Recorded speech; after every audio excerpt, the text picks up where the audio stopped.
Swiggy card ఎలా recharge చేసుకోవాలి? Language select చేసుకోవాలి. కార్డ్ స్కానర్ కింద పెట్టాలి. రీఛార్జ్ చేసుకోవడానికి అమౌంట్ స్క్రీన్ మీద చూపిస్తుంది. అమౌంట్ సెలెక్ట్ చేసుకోవాలి.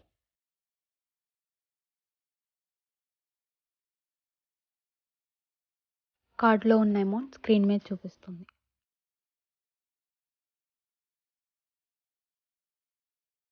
గ్రీన్ లైట్ కింద మనీ పెట్టాలి. స్క్రీన్ మీద రీఛార్జ్ స్టేటస్ చూపిస్తుంది. రీఛార్జ్ అయిపోయినాక టోటల్ అమౌంట్ స్క్రీన్ మీద చూపిస్తుంది. ఏమైనా చేంజ్ ఉంటే కనిపించే గ్రీన్ లైట్ కింద ఇస్తుంది. స్కానింగ్ ఏరియా నుంచి కార్డ్ తీసుకోవచ్చు. ఫైనల్గా రిసిప్ట్ ఇస్తుంది.